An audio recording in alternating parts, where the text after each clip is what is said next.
Hi there, we're back now for week 4 of the 4 C's of public speaking.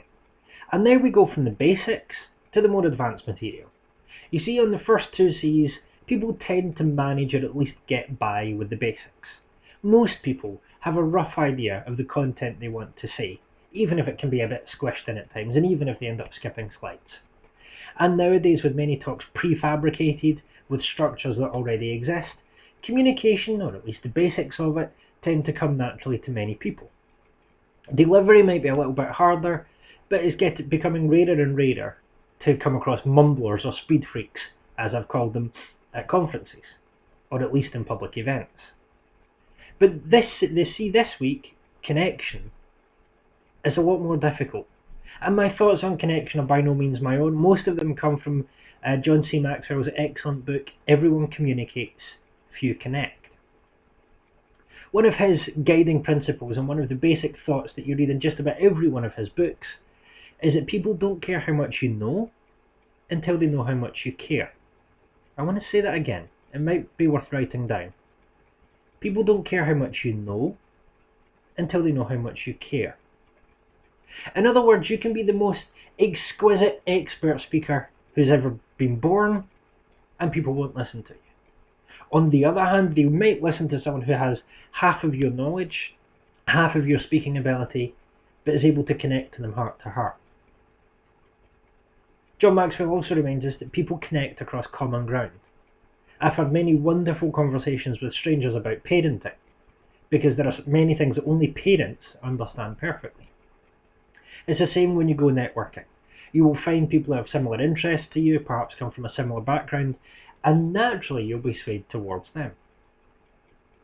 What does this mean for public speaking? Well, quite simply, it means that the most effective way to get your message across to people is to help them, is to connect with them. People want you to demonstrate that you're actually more interested in them than you are in your own message. After all, if you come determined to sell someone a Hoover, and what they actually want is a carpet shampooer, you're not going to make the sale. If you're preaching about the importance of giving money to God, and what people really want guidance on is family life, they're not going to listen to you. It's connecting with where people are, it's joining the dots for them. In all of this, John Maxwell's books and my own experience teach me one thing. You have to know where your focus is.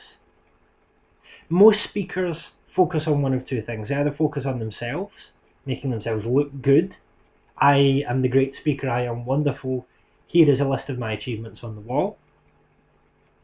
Or equally problematic, they focus on their content. It's the classic mistake of having your PowerPoint up on a screen and turning around and facing the PowerPoint, making sure that you get everything said that you want to say. Well, practice tells me that sometimes I can prepare a talk that looks like it's going to take the full length of time, and audience response means some of it just needs to go.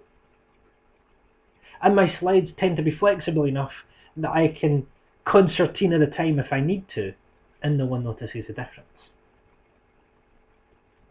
So rather than focusing on yourself or on your content, how about focusing on your audience?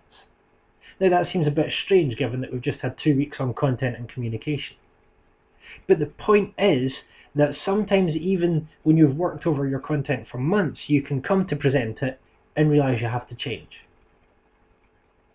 You can come to present it and realise that you have to shift emphasis. You can come to present it and realise that the people you're presenting to know far more about the topic than you ever thought they did. So there's something very important, and it's a trick that interpreters have learned and public speakers need to learn too. Listen where you speak. Watch for body language, watch for how people are reacting, and more interestingly, as far as is possible, spend time going round the people, going round the room before you speak. It's all about finding out what they're looking forward to, what they want, how they're finding the event that you're at. What's up with them? What's new in their lives? What have other speakers been saying? If you can connect to what's going on in people's lives, what's going on in their organisations, you're the kind of speaker they want to come back. Connection is all about joining the dots between what you know and what they need to know. between what you have and what they require, between where they have been as people and where you would like to take them. That's connection. It's not something you can write down in your notes. It's not something you can even learn in one lesson. But it's the most important thing in any talk that you will ever do. See you next week.